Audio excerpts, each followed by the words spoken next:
it is very difficult for me and to report that at this point in time, we will, working with Mr. Kaneko, we will be looking at some reductions of staff.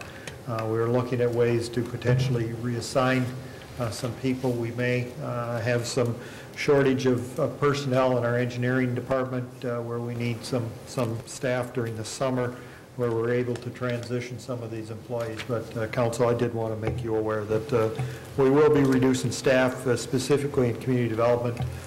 We have with the retirements, we'll be reducing staff in a few of the other areas. Potentially park maintenance is one area that we may need to, where we have a vacancy that we won't fill. A couple of maintenance, building maintenance positions we're filling with temporaries instead of full-time. We've not cut anyone from the police and fire departments. As Council, you made that very clear last year.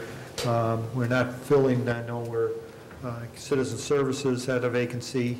We have not filled that, and, as well the IT department. So this is across the board, Council, but the biggest impact is in community development, and so I certainly wanted to make you very aware that we haven't determined the final approach simply because we're looking at options for where we may have other responsibilities, but we will be reducing the headcount within community development.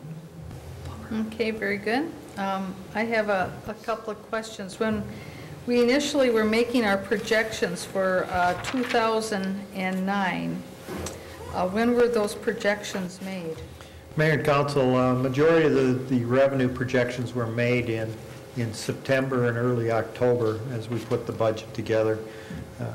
I do remember very clearly, I use the example that, believe it or not, the state of Minnesota had a budget surplus in September of 2008. Projected through the end of the year, they were projecting a surplus, and by the end of December, their deficit was $426 million. So similarly, the building, a number of the building projects that we had anticipated would be underway, Gethsemane, Gladstone, Regents, senior housing, those were three big projects. In addition, Council, you recall in October we were talking about the St. John's Hospital expansion, a major expansion. Those four projects alone would have kept our staff very busy, but at this point in time, some of those may proceed over the next few months. We're watching that. We know the St. John's Hospital one is not going to proceed. They've shelved that for at least a year, and that in itself is going to cause us to reduce those revenue estimates and thus have to reduce staff. Okay. Well, I know that back in September, that certainly there were articles in the newspaper about other cities that were already projecting this. I know that when St. John's Hospital came here, they told us that this was all subject to the approval of their board and that it wasn't necessarily a done deal. We already knew that Gladstone wasn't going to be going forward, and so I'm kind of disappointed that our projections were so off. I mean, it's over $400,000 that they're off, and that's a lot of money. And I know that in the meantime, we had hired another employee in our planning department, and I know that personally, I sent an email asking how or why we were doing that, and concerned about this. And, you know, this is exactly the kinds of things that I think that we've been hearing warnings about for a long time, and we just approved contracts for unions throughout our city only back in January 12, 2009.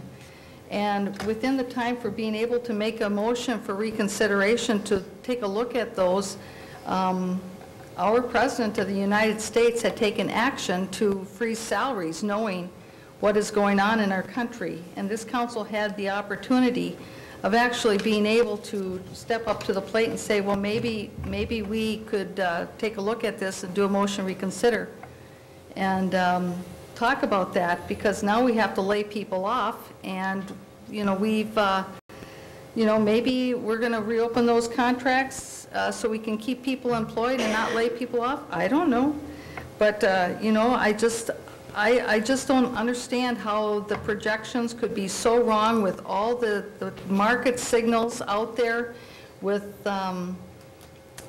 you know, it's very, very evident in the market, and I think all of us know that.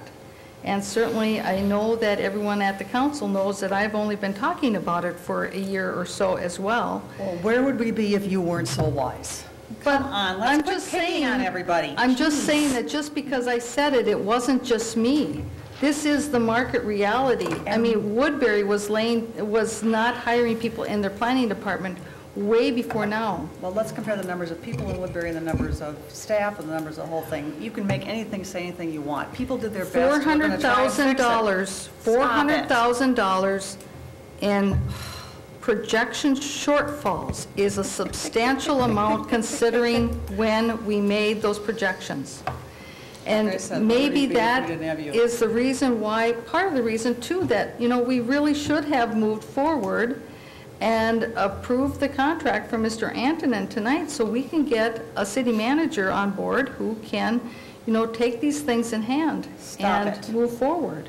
I think that would be a positive thing for our community. Quit dressing up criticism in how you see things, please. Let's just move along. Ms. Juniman, I wasn't dishing out criticism. Yes, I'm just you are. saying that I think that it's time that we need to take a look at these things seriously and not just have rose-colored glasses on our eyes. Madam Mayor, you've said your piece. Can we move on to the next item, which would be a vote on extending the meeting?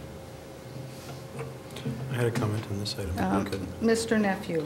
The comment is that this is a department that has a budget that is driven by the actual revenue created.